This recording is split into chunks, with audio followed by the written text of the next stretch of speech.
Et si l'Europe finançait son aide à l'Ukraine avec l'argent russe, puisque depuis l'invasion de 2022, c'est plusieurs centaines de milliards d'euros qui ont été gelés à la suite des sanctions décidées par les 27. Alors, comment les utiliser? Est-ce juridiquement possible? Est-ce que les Européens vont arriver à se mettre d'accord sur ce sujet?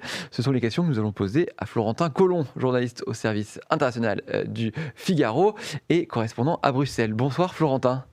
Bonsoir Vincent. Alors déjà, pour qu'on explique un peu à nos internautes, de quoi est-ce qu'on parle quand on parle des avoirs gelés russes, ce terme dont on parle beaucoup, j'imagine, à Bruxelles?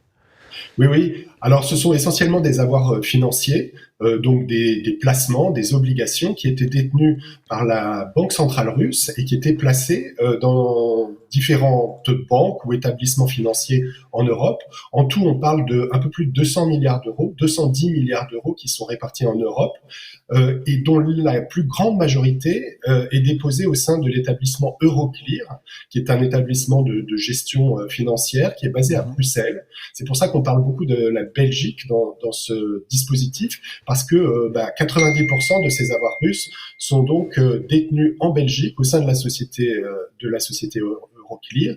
Et ce sont des avoirs, donc des sommes financières, des obligations, qui ont été gelées à partir de l'invasion de l'Ukraine à grande échelle en 2022 dont le gel est reproduit et renouvelé tous les 6 mois à Mhm. l'unanimité des 27 jusqu'à présent. Mhm. Et ça va changer justement aujourd'hui.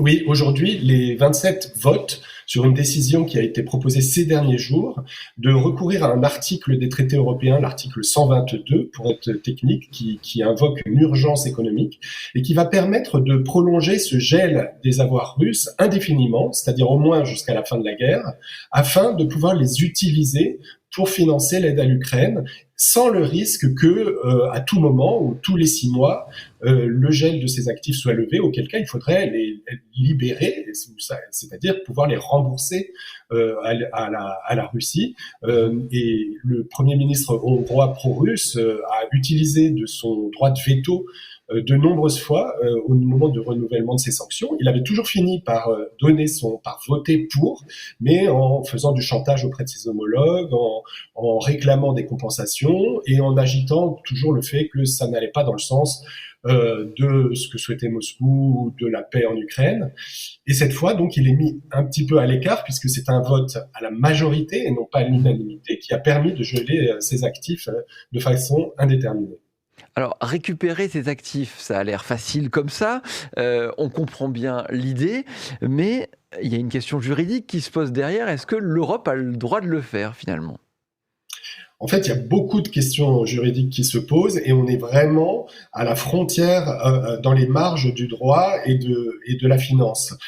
Parce que là, il ne s'agit pas de confisquer les avoirs russes, donc de les saisir, mais de les utiliser comme un levier pour financer l'aide à l'Ukraine. Donc ça implique un mécanisme très sophistiqué selon lequel cet argent resterait en Belgique au sein d'Euroclear, donc il ne s'en déferait pas, mais il serait prêté à l'Union européenne pour que l'Union européenne fasse elle-même un emprunt afin de faire un prêt à l'Ukraine qui ne serait jamais remboursé en fait par l'Ukraine, puisque ce serait une sorte d'avance sur des dommages de guerre que la Russie devrait accepter de payer dans le cadre d'un règlement du conflit. Mais comme il est assez peu probable que Moscou accepte de payer ces dommages de guerre, ces réparations de guerre, eh bien les Européens se sont dit qu'ils pouvaient les préempter d'une certaine façon. Donc en effet, on voit qu'on est à la frontière, dans des marges d'interprétation du droit très sophistiquées, très complexes, et ça crée de très vives inquiétudes au sein du gouvernement belge jusqu'à Mhm. présent, qui a peur des répercussions non seulement pour sa réputation internationale, juridique et financière, mais aussi qui a peur de rétorsion de Moscou, d'être victime de rétorsion de Moscou et de procès de Moscou pour une saisie indue de ses avoirs. Oui, parce qu'on a l'habitude de vous avez parlé du premier ministre hongrois qui est plutôt du côté de Vladimir Poutine dans ces cas-là. Là, depuis quelques mois, c'est en Belgique que ça coince. Ça coince en Belgique parce que le Premier ministre belge Bart de Wever est très inquiet des répercussions donc pour son pays et des responsabilités en fait qui pèseraient sur les épaules du pays. Parce que 185 milliards d'euros, hein, c'est la somme dont on parle qui est détenue en Belgique, ça représente environ un tiers du PIB belge. Donc si tout d'un coup la Belgique était poursuivie devant une cour internationale par la Russie et qu'elle devait rembourser de l'argent qui avait été utilisé autrement et mobilisé dans un mécanisme de financier pour prêter de l'argent à l'Ukraine, la Belgique ne pourrait pas toute seule rembourser cet argent. Donc elle demande des garanties aux 26 autres États membres de l'Union européenne afin qu'il y ait une solidarité des 27 pour garantir ce mécanisme financier. Et pour l'instant, le Premier ministre belge Bart de Wever n'a pas encore donné son feu vert, hein, donc il y a beaucoup de suspense sur la question, et ça sera l'objet d'un Conseil européen, donc un sommet des 27 chefs d'État et de gouvernement, jeudi prochain à Bruxelles. Mais le résultat de ces négociations n'est pas encore clair. Et est-ce qu'à part ça, tout le monde est d'accord? Les Français, par exemple, n'étaient pas forcément pour à la base et ils se sont convertis à l'idée? Oui, il y a eu un revirement total en fait du consensus sur la question, parce que jusqu'à il y a 3-4 mois, il n'y avait aucun consensus en faveur de cette mesure parce que les grands pays, notamment la France, l'Allemagne et l'Italie, disaient que c'était trop risqué financièrement et juridiquement, que ça posait il y avait trop de conséquences diverses pour la place financière européenne, et donc il n'en était pas question. Et le sujet qui était dans certaines têtes, mais n'avançait pas du tout. Et tout a changé en septembre dernier, quand le chancelier allemand Friedrich Merz a changé d'avis et publié une tribune dans le Financial Times pour se prononcer en faveur de la mobilisation de ces sommes.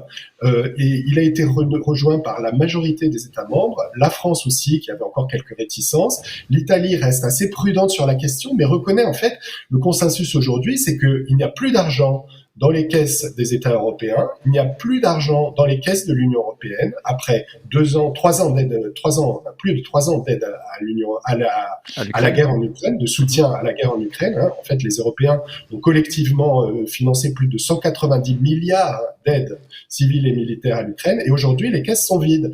Et tout le monde se dit, les dirigeants se sont dit, on a déjà payé 190 milliards, et il y a 190 autres milliards qui sont ici disponibles d'une certaine façon, en tout cas gelés en Europe. Et comme l'a dit Ursula von der Leyen récemment pour justifier sa proposition, il est temps de faire payer la Russie pour la guerre en Ukraine. Oui, pourquoi ne pas utiliser? D'autant plus que cette manne financière, elle attire aussi du monde, notamment un certain Donald Trump qui se dirait « Tiens, moi aussi je pourrais utiliser ça pour aider l'Ukraine ».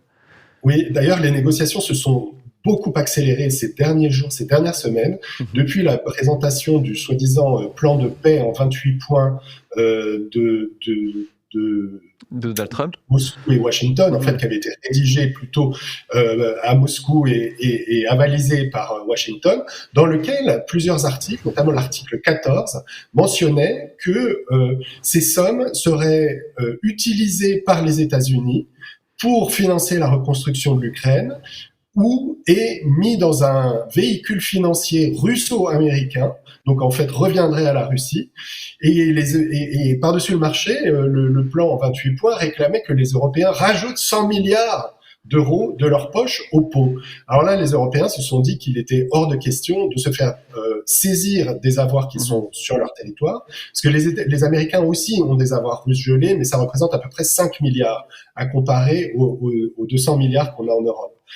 Donc ils se sont dit qu'il était urgent d'agir pour empêcher les Américains, dans le cadre des négociations très actives et diplomatiques qui ont lieu en ce moment, d'essayer de mettre la main sur cet argent pour l'utiliser à d'autres fins que le soutien et la reconstruction de l'Ukraine. Et comme vous l'avez dit, tout va se jouer donc lors du sommet, le 18 décembre. Est-ce qu'il faut que tout le monde soit d'accord à l'unanimité? Est-ce qu'il faut forcément que les Belges soient d'accord et les Hongrois aussi? Oui, en effet, c'est ce qui va être difficile, c'est de parvenir à un consensus, plus qu'un consensus, une unanimité sur la décision. En fait, il y a plusieurs dispositifs, mais sur la décision finale, ça peut être adopté à la majorité qualifiée. Donc c'est une majorité de 15 des 27 membres de l'Union européenne représentant plus de 65% de la population. Donc ça pourrait se passer en fait de l'opposition de la Hongrie et de la Slovaquie, par exemple, s'ils n'adhèrent pas au projet. Mais en revanche, il va être assez difficile de passer outre l'opposition de la Belgique si elle refuse jusqu'au bout. Il est techniquement possible de sécuriser une majorité suffisante pour adopter le dispositif, mais on voit pas très bien comment la Belgique pourrait être mise en minorité, sachant que les fonds sont détenus en Belgique et que les réserves sont exprimées par le gouvernement belge. Donc ça va être l'objet des négociations qui s'annoncent très intenses et très difficiles. Ça a déjà fait l'objet de discussions entre les 27 lors de leur sommet en octobre. On pensait à ce moment-là qu'il y aurait un accord à l'issue du sommet, mais en fait, les réticences de la Belgique ont tout bloqué. Et depuis 2 mois, la Belgique n'arrête pas de lister ses conditions et ses objections à ce dispositif. Donc on va voir si d'ici une semaine, les 27 sont parvenus à un accord sur la question ou pas. Normalement, de nos jours, les sommets européens durent une journée, mais le président du Conseil européen, Antonio Costa, a dit qu'on y passerait le temps qu'il faudrait et a demandé aux dirigeants européens de prévoir des affaires pour 3 jours s'il le fallait, si les négociations s'éternisent au-delà de la première journée. Effectivement, donc on s'attend à un sommet assez électrique, on imagine en tout cas la semaine prochaine du côté de Bruxelles. Merci beaucoup Florentin Colombe pour avoir expliqué ce sujet des avoirs gelés russes, on y voit plus clair grâce à vous. Merci à vous d'avoir été nombreux à nous suivre. Pour ceux qui nous suivent sur YouTube, vous n'hésitez pas bien sûr à vous abonner et vous pouvez retrouver tous les articles de Florentin dans la rubrique internationale du Figaro. Il y en a un qui sort ce soir justement et dans votre journal Le Figaro. Je vous souhaite une très bonne soirée sur Le Figaro.